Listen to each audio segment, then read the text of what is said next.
नमस्कार दोस्तों। आज एक पुरानी बात याद आ गई, वही साझा कर रहा हूँ। और इस बात का मेरे पास जवाब नहीं है, लेकिन आपके पास हो तो ज़रूर दीजिएगा। एक बार मैं कभी कहीं घूमने गया हुआ था और एक चट्टान के पास बैठा हुआ था जहाँ लहरें आके बार बार टकरा रही थी। तो मेरे मन में एक ख्याल आया कि ये चट्टान भी कई बार सोचती होगी कि मैं एक ही जगह पे खड़ी हूँ, काश मैं लहरों की तरह कहीं ना कहीं जा पाती, और ये कष्ट उसे कितना कष्ट देता होगा। फिर एकदम से मेरी नज़र लहर की तरफ गई जो लगातार हिल रही थी, आगे पीछे आगे पीछे।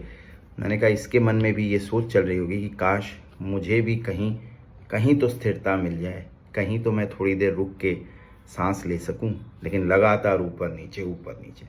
अब इसमें कौन ज़्यादा परेशानी में है, ये फैसला आपको करना है।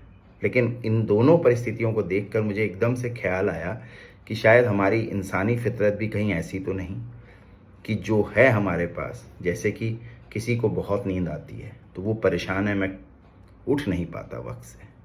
किसी को नींद ही नहीं आती तो उसकी ख्वाहिश क्या है, थोड़ी देर नींद तो आ जाए। किसी के पास बहुत काम है तो वो सोचता है थोड़ी देर तो सुकून मिल जाए। किसी के पास काम ही नहीं है और वो रोज़ एक ही ख्वाहिश रखता है, काश मुझे भी काम मिल जाए। ऐसे ही कई चीज़ें ज़िंदगी की हैं। तो कहीं हमारी हालत उस चट्टान और उस लहर की तरह तो नहीं है? और अगर है तो आप बताइए कि कैसे और कहाँ सुकून मिलेगा। आपको ऐसी रील्स अच्छी लगती हैं तो लाइक, सब्सक्राइब और शेयर ज़रूर कीजिएगा, क्योंकि बहुत लोग या तो चट्टान की हालत में हैं या लहर की हालत में हैं, और दोनों ही परिस्थितियों में उनकी परेशानी ये है कि जो वो हैं वो उनकी परेशानी है, जो नहीं है वो उनकी ख्वाहिश है। Thank you so much.